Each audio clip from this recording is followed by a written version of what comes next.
بھائی وقت دیں حالات کو، حالات بدل جاتے، تبدیلی آ جاتی۔ اللہ تبارک و تعالیٰ کمزوروں کو طاقتور کر دیا کرتا ہے، غریب کو امیر بنا دیا کرتا ہے۔ اللہ تبارک و تعالیٰ ان لوگوں کو جن کی کوئی آواز سننے والا نہیں ہوتا، ان کی چھوٹی آواز کو اللہ قوت دے دیتا ہے، طاقت دے دیتا ہے۔ شرط یہ ہے کہ آپ استقامت کا مظاہرہ فرمائیں، صبر کا مظاہرہ فرمائیں، آپ تھوڑا اپنی زندگی میں ٹھہراؤ لائیں، آپ تھوڑا حوصلہ کریں۔ آپ فوری طور پر وہ راتوں رات امیر ہونا، راتوں رات باوقار ہونا، راتوں رات چھا جانا۔ ہمارے ایک بزرگ فرمایا کرتے تھے، جتنا تیز دوڑو گے نا سامنے سے ہوا بھی اتنی تیز ہی پڑے گی۔ فرماتے تھے اگر بس پہ سیٹ نہیں نہ ملی، پچھلی بس کا انتظار کر لو، چھت پہ بڑی ہوا لگتی ہے، اور اگر تم جلد باز ہونا کہ جانا میں نے ابھی ہے، تو فرمایا پھر چھت پہ بیٹھنا پڑے گا تو ہوا بڑی تیز پڑے گی۔ پھر تھوڑا تھوڑا کر کے، حوصلہ کر کے، احتیاط کے ساتھ آپ سفر کریں، اپنی زندگی میں وہ استقامت لائیں جو ہمارے بزرگوں کا طریقہ ہے، وہ حوصلہ لائیں جو ان کو بڑا کرتا تھا، وہ والا ماحول لائیں جس سے ان لوگوں کے اندر طاقتیں آئیں۔ تو بھائی یاد رکھیں، آپ حالات کو وقت دیں، حالات کو۔ آپ چلے گئے ڈاکٹر کے پاس دوائی لینے، اس نے آپ کو دوائی دے دی 1 مہینے کی، اس نے کہا 1 گولی صبح کھانی 1 شام کھانی، یہ سیرپ ہے اتنا بڑا، 1 چمچ صبح پینا 1 شام پینا ہے۔ تو آپ نے کہا نہیں میں نے تو 2 گھنٹے میں ٹھیک ہونا ہے، تو ساری بوتل ہی نہ پی جاؤں، ساری گولیاں اکٹھی نہ کھا جاؤں، چونکہ ٹھیک جو ہونا ہے ہو جائیں گے آپ ٹھیک۔ وہ کہتا ہے 1 چمچ پینا ہے، 2 نہ پی لینا، یہ دوسرا اثر بھی ہو سکتا ہے، سائیڈ افیکٹ بھی ہو سکتے ہیں، آپ اس کو احتیاط سے لینا۔ اور کچھ گولیاں ایسی ہیں جو ڈاکٹر کہتا ہے پوری نہیں کھانی، آدھی کھانا، تو پھر پوری کھا لیتے ہو۔ بھائی تھوڑا انتظار کریں، آپ جہاں کھڑے ہیں، جس مقام پہ کھڑے ہیں، استقامت کا مظاہرہ کریں، تھوڑا وقت دیں، بڑی بات نہ کریں لیکن تھوڑا ٹائم دیں، تھوڑا حوصلہ کریں۔ ہم فوراً رزلٹ اناؤنس کرتے ہیں، فوراً۔ میرے سنگی کئی دفعہ کہتے ہیں کہ حضرت صاحب آپ کیسا محسوس کرتے ہیں، تو میں کہتا ہوں میں تو سیدھا محسوس کرتا ہوں۔ ہمیں لوگ فون کرتے ہیں ٹائم دو، جس کو دے دیا اس کے کاغذوں میں ویری گڈ ہے، اور جس کو نہیں دیا وہ سلام بھی نہیں لیتا، فون بند کر دیتا ہے، چھٹی۔ ویری گڈ آپ اس کے کاغذوں میں ہے جس کی بات پہ آپ پورے، اور جس کو آپ کہہ رہے ہیں کہ نہیں ذرا تو پیار کر، محبت کر، تو ٹائم دے، تو وہ اس بات کے لیے تیار ہے۔ تو آپ صبر کریں، آپ حوصلہ کریں، آپ جس سٹیٹس میں، اور زندگی میں یاد رکھیں جتنا کوئی آپ کو اونچی اور بڑی جگہ پہ بیٹھا نظر آئے گا نا، اتنا زیادہ آزمائش کا شکار ہوگا وہ شخص۔ اس کے لیے روز ایک چوراہا ہے، روز ایک چوک ہے۔ اگر 20 لوگ آپ سے روزانہ رابطے میں ہیں تو آپ ایک جگہ پہ جا سکتے ہیں، یا 2 جگہ پہ 17-18 نے آپ سے ناراض ہونا ہے۔ آپ محسوس کریں اس بات کو۔ آپ جہاں بیٹھے ہیں، جس اسٹیج پہ آپ بیٹھے ہیں، آپ اپنی سیاسی جماعتوں کو دیکھ لیں، 10 بندے نکل کے ادھر چلے جاتے ہیں تو 5 نکل کے ادھر چلے جاتے ہیں، تو 6 اپنے الگ ایک گروپ بنا لیتے ہیں، تو 7۔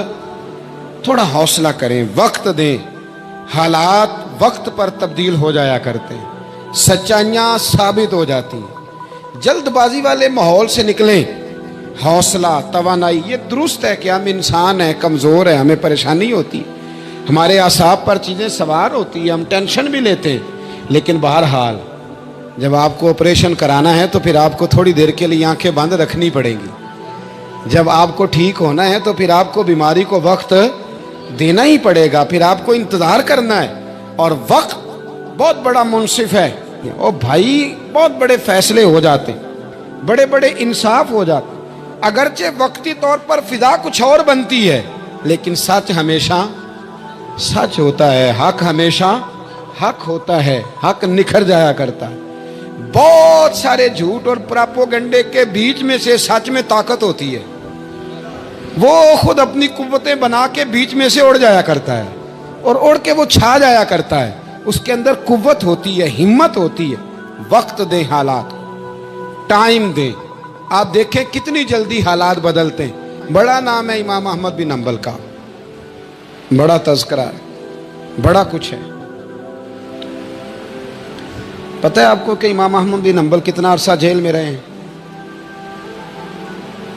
امام صاحب کو اتنے درے مارے جاتے تھے کہ جب آپ کا کرتا اتارا جاتا تھا تو اس سے خون نچڑ رہا ہوتا تھا. آج ہم مسند امام احمد بن حنبل اے سی والے کمرے میں بیٹھ کے پڑھتے ہیں، اور جب ہم اس کا حوالہ دے رہے ہوتے ہیں تو ہم کہہ رہے ہوتے ہیں تو پتہ میں کتنا بڑا آدمی ہوں، 14 جلدوں کی کتاب میں سے حوالہ دے رہا ہوں. اس بندے سے پوچھو جس نے لکھی ہے، اس سے پوچھو جس نے یہ کمال کیا ہے. اور اتنا بڑا آدمی اور سچا بادشاہ مار رہا ہے. ایک دن اس نے تانا بھی دیا، کہنے لگا احمد بن حنبل مجھے بھی پتہ ہے آپ ٹھیک ہیں اور آپ کو بھی پتہ ہے آپ ٹھیک ہیں، ظلم ہو رہا ہے، زیادتی ہو رہی ہے، پر لوگ آپ کی سپورٹ کیوں نہیں کر رہے؟ دنیا آپ کے پیچھے کیوں نہیں چل رہی؟ کوئی آپ کے ساتھ کیوں نہیں آ رہا؟ تو امام احمد بن حنبل کہنے لگے اتنا ہی کافی نہیں کہ تو میرے اوپر ظلم کر کے بھی مجھے سچائی کہہ رہا ہے، یہ میری جیت کافی نہیں. اور فرمایا اگر تو نے رزلٹ دیکھنا ہوا نا تو تیرا اور میرا رزلٹ جنازے والے دن نکلے گا. حضرت سلطان بہو سے کسی نے کہا تھا زندگی میں بڑے مرید ہوئے، کہنے لگے نہیں، رب دا طالب کوئی نہیں ملیا، جو ملیا طالب زردہ ہو. آئے ہیں لوگ تعویذ دھاگا لینے، رب دا طالب کوئی نہ ملیا، جو ملیا طالب زردہ. وہ لینے آئے تھے تعویذ، ہم نے بھی دے کے بھیج دیا، بات ختم ہو گئی. شاہ بقی الدین ابن مخلد کے استاد فرمانے لگے کہ بیٹا تیرا ظرف بڑا ہے اور میرا علم تھوڑا ہے، اگر تو نے صحیح طرح پڑھنا ہے تو بغداد امام احمد بن حنبل کے پاس چلا جا، صحیح طرح پڑھنا، پھر وہ تیری تشنگی ختم کریں گے، تیری پیاس بجھا دیں گے، چلا جا. کہتے ہیں میں کشتی میں بیٹھا آنے کے لیے، رستے میں طوفان آ گیا، کشتی کو جانا کہیں اور تھا، چلی کہیں اور گئی. ایک جزیرے پہ ہم اترے. فرماتے ہیں کہ وہاں پیسے ویسے بھی ختم ہو گئے، پتے کھا کے گزارا کرنا پڑا. بغداد کی سمت کا تعین کر کے پتہ کر کے اس طرف میں چلنے لگا پیدل. ہمارا بچہ ماشاءاللہ سے جو ابا جی سے پورے پیسے لے کے جاتا ہے نا پڑھنے کے لیے، اس کا بھی پورا پریشر ہوتا ہے ابا جی کے، آپ کو پتہ نہیں میں پڑھائی کر رہا ہوں، حالانکہ بعد میں پیسے سارے اپنے اکاؤنٹ میں جمع کراتا ہے، ابا جی کو دیتا، لیکن پریشر کریٹ کرتا ہے کہ میں تعلیم حاصل کر رہا ہوں آپ کے حکم پر، لہذا آپ میرا احسان مانیں، معاذ اللہ تعالی. کہتے میں تعین کر کے بغداد کی سمت چلنے لگا، شہر بغداد دی کی یہ نشانی. کہتے میں جا رہا ہوں اس سمت، پتے بھی کھانے پڑے رستے میں. 1.5 مہینہ لگا تو میں بغداد پہنچا. اب میں نے لوگوں سے پوچھا کہ امام احمد بن حنبل کا مدرسہ کہاں ہے؟ جب میں نے کہا نا امام احمد بن حنبل، تو ایک زمانے میں نام بجتا تھا، ڈنکا بجتا تھا. آج جیل میں. جب کہا نا امام احمد بن حنبل تو جس سے پوچھا کہنے لگا چپ کر جا، ان کا ذکر نہ کرنا. تو ان کا نام لیتا ہے جیل ہی جاتا ہے، ان کا نہ نام لینا، خبردار. کہتے میں نے کہا کیا ہوا؟ کہا بادشاہ مخالف ہو گیا، امام صاحب کا دارالعلوم تو بند ہو گیا، وہ تو گھر میں قید ہیں. توجہ ہے میری بات پر؟ یہ ذوق اگر اسٹوڈنٹ کا بنتا ہے نا تو استاد پڑھانے والا نہ بھی نہ ہو تو وہ استاد کے سینے سے علم کھینچ لیا کرتا ہے، کھینچ لیا کرتا ہے.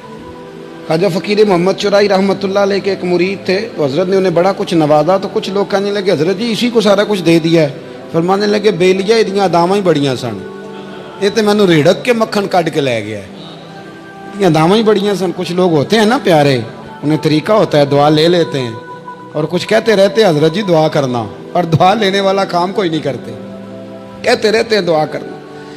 کہتے میں، لوگوں نے کہا کہ وہ مدرسہ بند ہے آپ کہاں جائیں گے؟ تو میں نے کہا میں کہیں بھی جاؤں کوئی ذریعہ حضرت تک پہنچنے کا. کوئی ذریعہ نہیں. ان کے گھر کو بادشاہ نے سب جیل بنا دیا، سپاہی دروازے پہ کھڑے. آپ نے فرمایا پھر بھی ایک بندہ کہنے لگا اتنی نیکی کر سکتا ہوں کہ میں تمہیں ان کا دروازہ دکھا سکتا ہوں. آپ فرمانے لگے میرے لیے اتنا بھی کافی ہے، ذکر حبیب کم نہیں وصل حبیب سے، اتنا بھی میرے لیے کافی ہے. اس نے دور سے کھڑے ہو کے کہا وہ جہاں سپاہی کھڑے ہیں نا وہ امام صاحب کا دروازہ ہے. شاہ بقی الدین صاحب کہتے ہیں میں نے کہا تو اب جا، اب دیکھنا میں علم کیسے حاصل کرتا ہوں. صبر دیکھو، استقامت دیکھو، حوصلہ دیکھو. آپ فرماتے ہیں کہ میں نے نا اپنے سر سے ٹوپی اتار کے کسی کو دے دی، اور بال میں نے بخیر ڈالے سارے. ایک جگہ سے 2 جگہ سے کرتا میں نے پھاڑ لیا، ہاتھ میں نا میں نے پیالہ پکڑ لیا مانگنے والا. ਤੈਨੂੰ ਲੱਭ